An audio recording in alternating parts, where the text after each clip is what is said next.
નમસ્કાર, આપ જોઈ રહ્યા છો નેશન પ્લસ ન્યૂઝ. હું છું આપની સાથે હેતલ ભગત.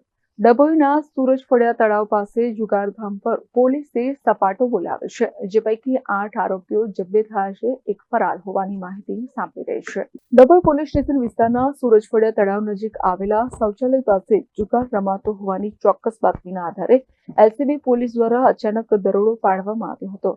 આ કાર્યવાહીમાં 8 આરોપીઓને જુગાર રમતા રંગે હાથ ઝડપવામાં આવ્યા હતા. પ્રાપ્ત માહિતી અનુસાર આરોપીઓ સૂરજ ફળિયા તળાવ કિનારે આવેલા શૌચાલય પાસે ખુલ્લી જગ્યામાં ગોળ કુંડાળું બનાવી પત્તા પાના વડે જુગાર રમતા હતા. એલસીબી પોલીસને જોઈ કેટલાક શખ્સોએ ભાગવાનો પ્રયાસ કર્યો હતો, પરંતુ પોલીસે ઘેરાવ કરી તમામને પકડી પાડ્યા હતા. ઉપરોક્ત તમામ આરોપીઓ વિરુદ્ધ ડભોઈ પોલીસ સ્ટેશન ખાતે ગુજરાત જુગાર પ્રતિબંધ અધિનિયમ કલમ 12 તથા સંબંધિત કલમો હેઠળ ગુનો નોંધવામાં આવ્યો છે. હાલ સમગ્ર મામલે એલસીબી વડોદરા ગ્રામ્ય તથા ડભોઈ પોલીસ દ્વારા વધુ તપાસ હાથ ધરવામાં આવી રહી છે.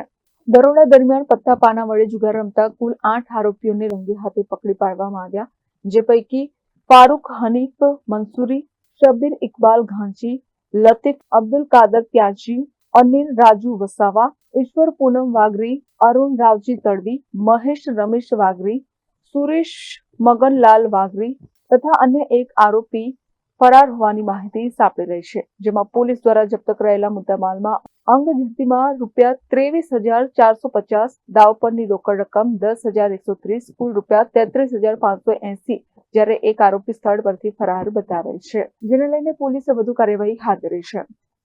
મિત માછી, નેશન પ્લસ ન્યૂઝ, ડભોઈ. સમાચારોના સતત અપડેટ મેળવવા માટે અમારી નેશન પ્લસ ન્યૂઝની યુટ્યુબ ચેનલને સબસ્ક્રાઇબ કરો, બેલ આઇકન દબાવો અને જોડાયેલા રહો ફેસબુક, ઇન્સ્ટાગ્રામ અને ટ્વિટર પર.